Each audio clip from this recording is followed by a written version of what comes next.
Hello and welcome to this episode of Tripology, the greatest, objectively greatest backpacking show in the world. I'm Alun and I'm here with the ever overgrown Adam. Overgrown, overweight and overwhelmed. Thank you everyone so much for tuning in every single week. We've got an amazing show for you today where I'm going to tell you about my favourite hike on New Zealand thus far, where I bathed in the hottest hot pools I've ever bathed in and swam in the coldest river I've ever swam in. And then, of course, at the end of the show, we got tales of a trip, so stay tuned for that. And then in the Patreon, the Lost and Found section, link in the description, we got a little story from you, Alun. Hot pools, cold rivers and heavy hiking. We're all excited to hear about your adventures, Adam. In this, an episode that takes place at the very tippy top of 2026. How's 2026 been for you so far? Well, judging by the beard, what do you think? I mean, I've got chubby cheeks, which I'm trying my best to cover with what some might call is an attempt at a beard, but it's involved quite a lot of drinking, if I'm honest. It's good to start off the episode with a tiny little bit of body dysmorphia. You're, of course, a man who's quite clearly, to anyone looking at you, svelte and in shape, describing yourself there as having chubby cheeks. For me, 2026, in the family unit of all the years gone by, where 2025 was quite a sort of sedate elder statesman figure, 2026 so far has been sort of like a bit of a drunk crazy auntie staggering around the top of the year like nobody's business. It's been ever such a bacchanalian wondrous affair so far, and now I'm just trying to slow things down, apply the brakes early in January so that she doesn't spiral out of control and end up on the floor embarrassing herself. Oh god, so you've started as you mean to go on. You're doing the opposite of dry January, is that what you're saying? Yeah, my January's been sopping wet so far. It's been absolutely ludicrous. Talking of sopping wet, let's get right into the show. The west coast of the South Island of New Zealand, of course, one of the wettest places on earth. Did you know that every single year it falls about 7 to 9 metres of rain? I knew that. Yeah, I had that as a fact in my brain stored, and I was going to say it if you didn't. You obviously haven't been drinking that much then. It's still there somewhere. You need to shave off a few of those brain cells. But yeah, the wet coast, people do jokingly call it that. But it's an amazing region filled with rainforest and waterways, loads of rivers and that sort of stuff. It's absolutely spectacular. The problem is that there's a few wonderful hikes to do in the region. Most famously down in the Fiordland National Park. We've already heard me talk about a couple of those. But there's one that loads of people miss. And it's arguably because it's not deemed a great walk, one of the 11 great walks. It's also incredibly fucking hard to get it on a couple of days when the weather's not shite. Because as soon as the weather gets a little bit bad, there's a lot of risk in the area of, unstable conditions. Obviously, when it's winter, there's avalanches, landslides, all this sort of stuff. So really, really hard to organise. You've got to be very patient and flexible and, stay in the general area. And then as soon as you get a window of opportunity, you got to go and hit it. And that's exactly what you did, presumably, which is why we've gathered here today to talk about it. I would be upset, to be honest, if you told me, Alan, let's record a podcast, I've got a story to tell about hiking. You'd started it off like that, and then you went, it seemed too hard, and so I stayed at home. Yeah, you know what it's like, Alan, when you're travelling, sometimes things don't work out, and that's the end of the episode. It's just a week off. No, but it's amazing. Anyway, the Copland Track, if you haven't heard of it, check it out. If you do come to the South Island of New Zealand, try and do it as best you can. Don't worry about what time of year, because the weather's just always shit most of the time. But we managed to catch it on a day or two, because it is actually an out and back. It's about 17, 18 kilometres into the jungle, hiking through some of the most spectacular rainforest I've ever seen. And then we didn't quite know what was waiting for us at the other end, but people usually camp or stay in a hut at in the jungle and then walk all the way back the following day. So the Copland Track itself, in the early 1900s, started off as kind of a hunting area for the Maoris. And then in the early 1900s, it was found by sort of European settlers, and they tried to basically track it or tread it because they were trying to get from Mount Cook all the way to the west coast and use it as kind of a tourist trail. Ever since then, obviously, it's become sort of a tourist attraction. And it was because of these very famous, very secluded, very hot pools. Are you a fan of hot pools yourself, matey? I've been in some hot pools in my time, and I would describe my level of enjoyment across the plethora of hot pools I've been in as wildly varying. There was some hot pools at the Buddhist meditation center that I looked forward to because it was one of the only sense experiences I was able to get in that meditation center, was feeling that hot pool water on my skin. I've also been in hot pools where I thought, this is just dirty, warm water. Yeah. I mean, the hot pools that we discovered after a full day of hiking were also dirty, warm water. But to get there, you have to go through sort of jungle, climb over huge boulders, over swing bridges. They just look like something out of Indiana Jones. I mean, it's like, not that I've seen Indiana Jones, so maybe that's a poor reference to draw from. No, he does. There is in the extended edition of Indiana Jones, there is quite a drawn out scene in which Indiana sits in a hot tub for a few hours. I wouldn't know if that's true or not. But walking for about 17, 18 kilometres, as I said, my partner and I stopped off very early on, as we like to do, as you heard at the other hikes, when we sort of wish we knew how long the day was going to be at the start. But we came across this wonderful river that was icy blue. I mean, it's basically filled with snow melt and sort of melting glaciers and whatever. The water is freezing cold. And we went, unbeknowingly really, went panning for gold. I sort of saw some flecks in the shoreline. And I was getting absolutely burnt to a crisp, by the way. I've just remembered. I was like hunched. God, you were an oxymoron, weren't you? You're on your way to hot pools in a cold river, getting burnt by the sun, panning for gold. It must have been difficult to be you in that scenario. Well, that's what I think. You had so many different temperatures going on in your body. If someone threw an ice cube at you, you would have exploded. You're probably not wrong. I mean, that's the thing about travelling intensely and also doing things like a road trip around countries like New Zealand. It's because stuff happens every single day. But I guess that's the beauty of the podcast, because we can document it. I was drinking tea in an igloo with a blanket on, with a little ice pack on my feet, and it was a great time.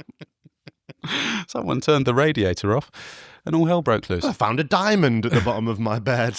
Yeah, it was something like that. But if anything sums up that track, I mean, it is that really. It has absolutely everything you would want from a hike. My partner and I stayed alongside this river. So cold. I mean, you can't stay in it longer than about a minute. Had lunch there, and then we continued walking on, as I said, over these wonderful swing bridges, the thick forest along the river. And then the river's kind of on the other side got these huge dramatic mountains. It is jaw-droppingly beautiful. It feels really sort of dense and thick and overgrown.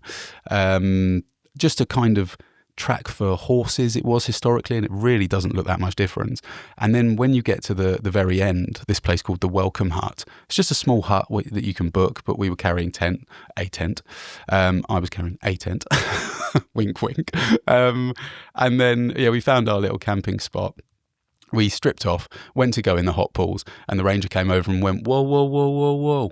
Where do you think you're going? And we were like, oh, we were just going to go to the hot pools. He was like, are you crazy? Have you not heard about the Sandflies? I was like, well, I know there's Sandflies in the area. He was like, don't go anywhere near the Sandflies. Don't go anywhere near the hot pools. I promise you, the Sandflies will eat you alive. Especially you, big boy. The Sandflies will have a great go on you. Especially you fat, hairy fuck. He didn't say that. The rangers are lovely. Yeah. But anyway, we tested it. We went over to the hot pools, and before you know it, I don't know if you've seen or if you've experienced sandflies. Do you know anything about them at all? Yeah, so I did used to work as a sandfly research biologist.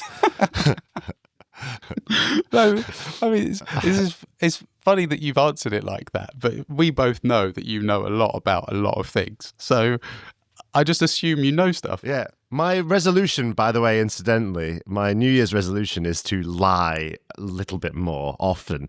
So, yes, I was a sandfly research biologist, and I can tell you anything you want to know about them. Yeah. Wingspan, 0.4 centimeters. Well, I'll tell you something we did find out that immediately put us off. Sandflies, for anyone who has never or doesn't know what one is, they're absolutely minute. But in relative to their size, I think they cause the most pain. They must do. I mean, your dad, he knows about bite torque or ratio, doesn't he? Sort of. Yeah, famously, absolutely doubled down on the stoat being the most powerful animal ever existed. I think he once said that if you scaled up a stoat and had it bite the sun, the universe would implode. I'm certainly not going to say that he's wrong. But the sandflies, even though they're tiny, they're just like little black specks. You can't say that. Thousands of them. I mean, I've got sunstroke. I'm going giddy. Yeah. Thousands of them around, swarming. It's really unpleasant to be around them. They're horrible. And they land on you and bite you. And the bite is really painful. It genuinely is. And when we found out this fact, right, it made it even more gruesome. Basically, sandflies will suck on your blood so that they can produce, the protein allows them to produce 10 times more young. Yeah, I think similar to mosquitoes in that way. It's only the females that bite. Yeah. Oh, really? And the occasional saucy male, but mostly the females. They always say if a female sandfly bites you, it's for procreation and the furthering of her genetics. If a male does it, it's just for fun. Dear, oh dear, this episode's gone sideways. Amazing. But anyway, the ranger said, look, don't go there now because there's loads of sandflies. They are horrible bastards. I will put for those of you that are into feet, maybe I'll put a photo on Instagram of my feet that were absolutely bitten to, awful, awful scenes. Really itchy, and don't itch them, it'll scar. And he said, look, about 9:15, when the sun goes down, all the sandflies fuck off, and then you can go and enjoy the hot pools. So there we were. We waited until 9:15, something like that, as he said, like the good people we are, and then stripped off and just sat in these hot pools for the rest of the evening, mate. I mean, it was absolutely wonderful. The hot pools are, dare I say, almost too hot. I mean, I know I'm. It's sort of sounds like I'm unappreciative of whatever, but it was, you couldn't stay in them for too long, and they did smell. So sulfuric in smell, were they? Geothermally heated, and yeah, a little bit eggy and muddy, like you mentioned. But the sandflies could only possibly have attacked any part of you that was above the water. So I think that ranger was over-dramatising the situation. Just get in the hot pools, sink down to your eyes, and then you might have a spotty forehead in the morning, but other than that, you'll be A-okay. No, I mean, like, to be fair, there are so many that even if you just had your head above water, it would be unbearable when there's so many of them around. Got you. They are horrible, horrible things. He even made a joke, actually, that God created New Zealand as the most beautiful country in the world, and then he created sandflies in order to keep it that way. Yeah, exactly. Male sandflies. God creating them in his own image there, like. Well, moving swiftly on to a place where I'm feeling stressed and alarmed by the potential for you to get bitten all over your face, body and genitals by one of the scariest flies on this green earth. So I think I need to hear about some capitalism. Many of us go travelling to find ourselves, but what does that really mean? Yeah, a lot of us go travelling searching for meaning, and while you certainly can find some answers climbing up a mountain or snorkeling in a beautiful reef, sometimes we need some help to even ask the right questions. That's why we've teamed up with BetterHelp in a paid partnership that offers you the chance to try therapy. You know what it's like, Alun. Moving countries, time zones, jumping around from hostel to hostel, having no schedule. These are reasons travellers often rule out therapy. I've been using the service for 6 months and I've travelled a lot during that time. Organising therapy sessions using the online platform couldn't be easier. I've been working with my therapist on some deep-rooted issues and I'm now in a much happier place. Yeah, starting therapy with BetterHelp literally couldn't be easier. You simply fill out a questionnaire and you'll be matched with a therapist as soon as possible. It's also easy to switch therapists at any time with no extra cost. BetterHelp strives to pair you with a therapist that's right for you. With thousands of positive reviews, us included, BetterHelp is a platform you can trust. Click the link in the description or go to betterhelp.com/Tripology podcast and get 10% off your first month of therapy. Some capitalism there helping me come to terms with my podcast friend, being deformed by the bites of an aggressive insect in a hot pool where he just previously was cold in a cold river and found some gold. That's it. I was having a lot of difficulty, Alun, trying to thermoregulate my body. But How much gold did you find in the river? well, a couple of specks. I thought I was onto something, and it's amazing what happens when you find gold. I can see what those conquistadors were. What was wrong, why it became addictive, because you see a bit of gold and you're like, oh my god, it's so shiny and bright, and there's just some quality about it that makes you want to find more of it. And Yeah. it was not enough to even keep. I just lobbed it back in the river, but it was still a nice experience. Oh, I can see what these conquistadors felt when they got addicted to finding all this gold. Fuck off. How materialistic of you, Juan. But anyway, so like I said, the rest of the night, it was absolutely wonderful. We just gazed up, the stars, the clouds parted just at the right time, as you'd expect. And then the ranger, this is where, it gets quite interesting. The ranger said, I've got a little glowworm experience for you, but no one's allowed to know what it is. Let me get into your tent and I'll begin what I call the glowworm experience. I know. He's in his late 70s, bless him. He's a volunteer. Amazing ranger. That's no defence, is it? He used to work for the BBC. Now then, I've got a glowworm here for you. Touch the worm and make it glow. No, that's disgusting. It's I don't know what's happened here. This was a good story once upon a time. Anyway, we were told, and we basically swore, we did make a promise that we wouldn't tell anyone about this glowworm experience. And I know that probably sounds even more weird and more annoying. Yeah. And for that reason, if you do happen to find yourself doing the Copland Track and you do happen to go to Welcome Hut and stay there, and you do happen to get a ranger called Bruce, do ask him for the glowworm experience. It is worth doing. Wow. The glowworm experience I can tell you about, just a really quick anecdote. On the way up to Nelson, a couple of things happened. We stayed in this place called Fox Glacier, where my partner found a glowworm kind of walk or area through a forest, but we were pretty zapped. We stayed up until 11:30 at night, walked away, it was about 10 minutes or something like that from where we were staying in this little motel, and then entered the forest. And my partner was saying, this is going to be really sweet, really romantic, can't wait to just sort of walk this sort of little forest thing with you after the hike and stuff. Immediately after entering the track, 2 huge white SUVs showed up. It was almost like the beginning of a rap video or something. And about 20 Chinese tourists got out, and they all had these massive head torches on and these phone lights. They ran into the forest after us. It was absolutely comical. I mean, obviously completely changed the energy. And then we sort of skipped ahead a little bit and tried to create some space, obviously, because you can't see the glowworms unless it's pitch black. My partner had her head torch on, switched to the red light, and just as we advanced, it was only a short track, but just as we advanced, we saw another red light coming towards us, and she was like, "Hang on, is it a mirror or what's going on?" Oh no! And so she tilted her head torch slightly, and it was this possum, a massive possum With a hand mirror. It was it just wasn't scared of us at all. It was a bit annoying because I don't want to scare it or anything like that. And then just as we advanced a little bit further forward, this other possum flew out of the tree and started attacking it. And it was like this thing going on in front of us, absolutely awful. And then one of the Chinese guys was breathing on my girlfriend's neck, and he said, "Are they raccoons?" And she was like, "What the fuck?" It was super scary in the pitch black.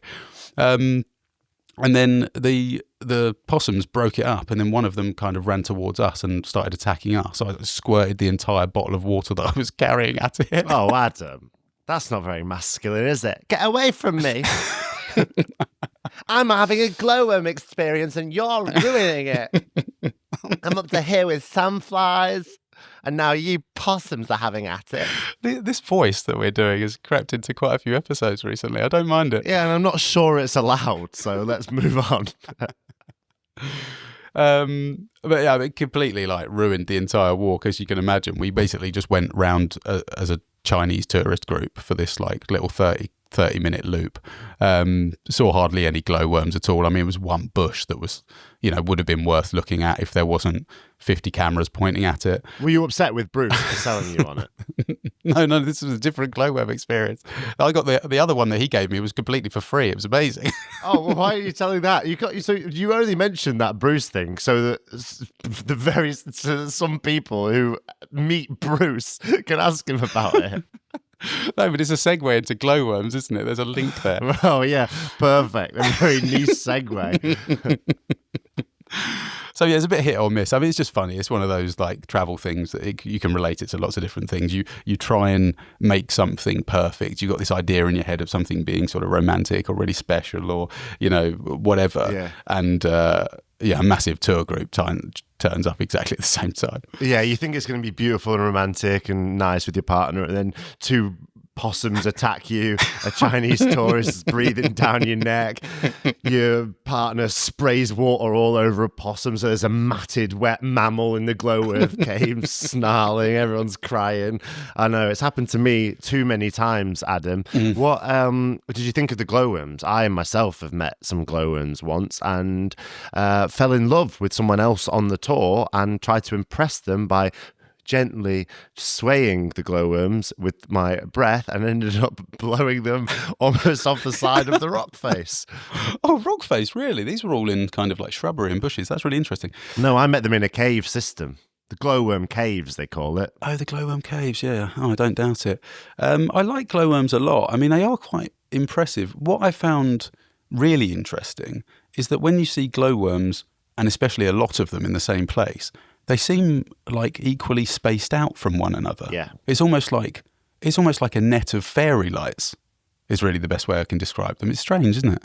Are they territorial or what's going on? Well, I think the reason glowworms do as they do, baby, is because they slide down on that little piece of silk and they try and catch prey. And if you were too close together, they'd get stuck to each other's silk nets and they think, oh, I've caught a big one. Oh, it's you, Brian, my next door neighbour. Why don't you just shift over so you're out of my silky range because I keep on catching you every night. And whilst the conversation's fun, I will not eat you. Yeah, no, I suppose, yeah, it's interesting that they actually glow that sort of bright. It's a bit like when me and you were in Pakistan and we kept on matching with each other on Tinder.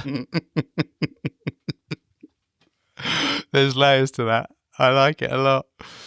Dear, oh dear. Tinder.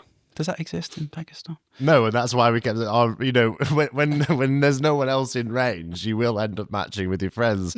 In range? How far away were we from each other? We're next to each other. No, but in Pakistan, there was no one else with Tinder, so it didn't matter. Like the glowworm situation, we were situated far too close together for Tinder to be effective. You started getting more and more attractive the more swipes left I did. He kept coming back. I was like, he's not that bad, actually. Oh, it's him again. He has got quite nice eyes. In his shalwar kameez. Dear, oh dear. I don't know what this episode's about now. Neither do I. So we were travelling up the west, as I said, the wet west. We went through this place called Hokitika, and it's a bit of a know-nothing town. I mean, there's a Hokitika Gorge, which is quite nice in good weather. You should go and see that if you're in the region. But on our way to Nelson, right, it's a really funny thing happened. I went the Kiwis. I just love their brutal honesty, and I mean, I told in the Patreon section one story about my first shift where I was confronted by a Kiwi that I mean he took it a bit too far, if you ask me. But, I put a smile on because I was at work. But we went into this cafe in Hokitika, and my girlfriend wanted a banana milkshake. And because you just never know, do you? You just never know with smoothies and milkshakes and coffees and all this sort of stuff. You just never know with some cafes in small towns in North America or the US. You never know what you're going to get. You go in asking for a banana milkshake and they slide you 20 grams of heroin into the counter. Can I have a mango shake, extra spicy? Yes, you can. Well, she wanted a banana smoothie. Anyway, ordered one in this cafe. And I said to her, you better just check that it's just like banana and milk or an ice or whatever, because you don't want any of those syrups or sugar or whatever. You just want natural ingredients, and you know what I mean. So Not drugs. in doing that, I said to the guy behind the counter, and just for those of you, because it is for context, right? I've got to show you the people watching the video episode.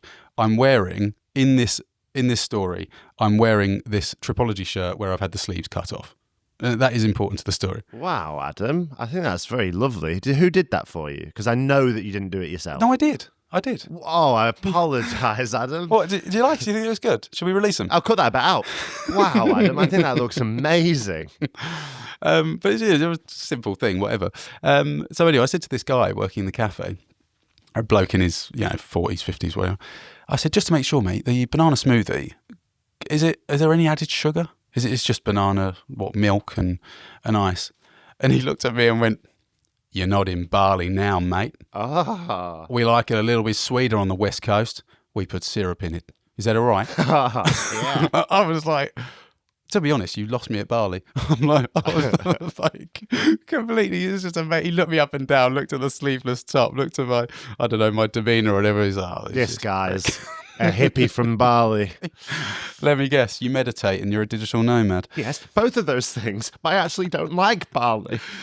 So yeah, that was really funny. And then as we drove up to Nelson, the most bizarre interaction with the police I've ever had. We were driving along, and as has happened, as I've mentioned on podcasts before, some episodes where I get stopped by the police, we went around a corner, just in this like rural area. I mean, there's nothing going on there. And no towns, nothing. Turned around a corner, and then all of a sudden I saw a police car with like a digital display board on the back. It was parked on the side of the road, and it said "test." And I thought, oh, they're doing like a speed test or whatever. Uh-oh. So I slowed down a little bit, as you would, and even though I'm always driving the speed limit. Ah, we got you. We were actually testing who slows down because those are idiots. We went a bit further around the corner, and then just almost out of nowhere, there were, I don't know, 20 or 30 police cars. Some of them had their lights going. There were loads of people stopped in the road. There were police officers who were stopped in the road, like walking around as pedestrians. And there was a clearing with like loads of food trucks and stuff. Uh-oh. I was like, what is going on? We pulled in, and the officer sort of waved me over, wearing a Christmas hat, by the way, which is like really strange, seeing a police officer in full uniform but with a Christmas hat and then tinsel around their neck. And they go, "Yeah, we're just going to give you a breathalyzer test. If you can just sort of tell me where you're from, tell me a little bit about yourself." So I started speaking. It just went beep, and he was like, "Yeah, all right, great. Just to let you know." It's a bullshit detector, and you beep beep. No, just to let you know, we're just doing sort of insurance collaboration thing going on. So this is a breathalyzer test. But over there, there's a hot dog stand. You can go and have a free hot dog. They've got coffee as well. We're doing free coffee all day. There's a load of other things, a total giveaway and that sort of stuff. So yeah, just park up, just have a walk around. If you go to the Portaloo there's someone offering a glowworm experience. Oh, Bruce, you got here quicker than we did. But it was, it was just so surreal to be around. I don't know if anyone else has experienced this in New Zealand, but the police officers are so nice. And they're not just nice; they're upbeat. They're like very pleasant to talk to. And there was a family from the US who were next to me getting one of the hot dogs. Yeah, of course. Just living out that cliche, were they? That's nice. What were you doing? Having a spot of tea? Was there an Australian there throwing a fucking boomerang? But anyway, no. Then this lady came over again, full police uniform with a hat on. She walked, "All right, guys, you on holiday? Yeah, what's your plan? How long are you here for?" And all this sort of stuff. I was like, this would never happen in the UK. I was like eating this hot dog. I even went up to the people. I'd just been told by the police force that it was free. And then you go up to the people that are doing the giveaway and stuff. It was also part of an insurance. A big company had sponsored the event and whatever. But I was like, are these really free? And they were like, "Yeah, you can have as many as you want." I was like, "Oh, What did you do, mate? don't say that." How many did you have? Free sausage. Hold me back. Wow. But it was just such a wicked experience, and we were already a little bit behind schedule, but I thought, there's no way not enjoying this and then talking about it on the podcast a week or so later. There you go. So that's just an endorsement of the police force in New Zealand. Yeah, who do a wonderful job and they seem to enjoy doing it as well. Sometimes you say things on the podcast that I have to wonder whether did they give you those hot dogs in exchange for a mention on the show or something? Like, did you fail the breathalyzer and they were like, "Oh, I'll let you off, mate, if you talk about the police function on the show"?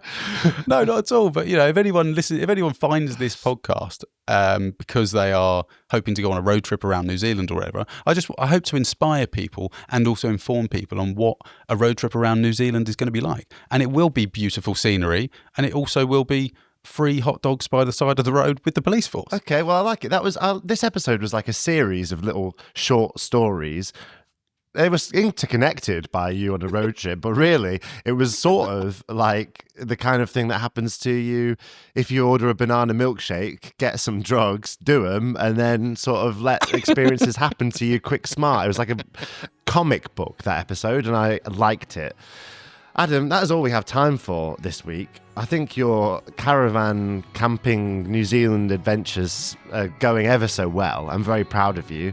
I'm off to some incredible adventures really soon, and we'll be sure to hear about them on future weeks. Right now, though, I've got a couple of little anecdotes and stories that I want to talk about in the Patreon section. There's a link in the description if you want to subscribe to Patreon. And why wouldn't you when you've got beautiful episodes like that to enjoy?